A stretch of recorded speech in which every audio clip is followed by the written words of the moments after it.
close, the United States and South Korea agreed to revise a trade pact sharply criticized by U.S. President Donald Trump, with Korean steelmakers hit with quotas but avoiding hefty tariffs. Grace Lee reports.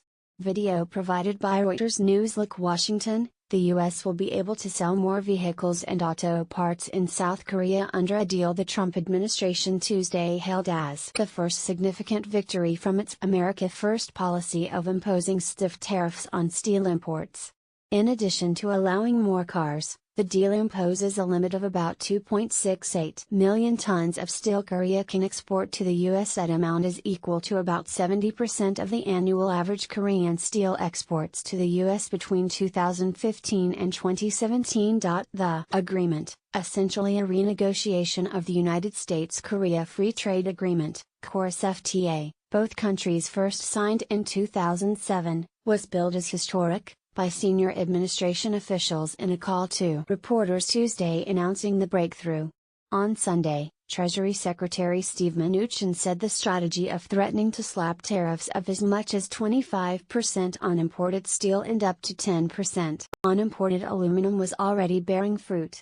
South Korea will escape the U.S. tariff on steel, but officials said no deal was reached to remove the one on aluminum.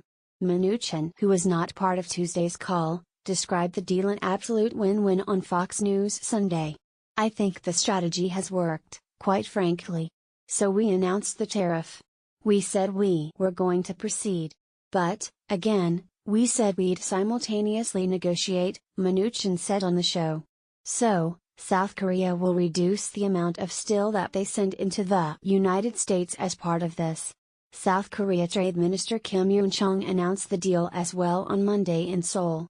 Under the renegotiated CORS, South Korea also will allow the U.S. to extend its 25% tariff on imports of Korean pickup trucks by an additional 20 years to 2041. And South Korea will double, to 50,000, the number of U.S. vehicles entering the country annually that don't have to meet Korean safety standards as long as they met U.S. standards. The U.S. exported only about 10,000 vehicles in 2017, but that number should increase as trade barriers and regulations are removed, said administration officials who spoke on condition of anonymity because they were not authorized to speak publicly. Read more. China responds after Trump proposes tariffs and claims unfair trade practices. Read more. China accuses Trump of damaging global trade after hiking steel, aluminum tariffs. The deal also calls for South Korea to eliminate a number of environmental and country of origin labeling regulations on U.S. imports that have made it difficult for American-made auto parts to be sold.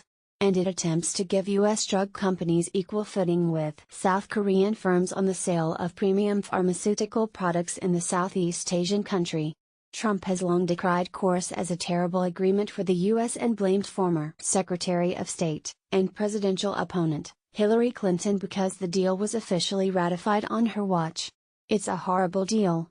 It was a Hillary Clinton disaster, a deal that should have never been made," Trump said during an Oval Office interview with The Washington Post last year. "It's a one-way street." As part of a strategy to increase U.S. jobs and reduce the trade deficit, the administration also is considering placing higher tariffs on a number of other products, including machinery and aerospace components from China. Read or share this story, https://use.ly/2gcoifc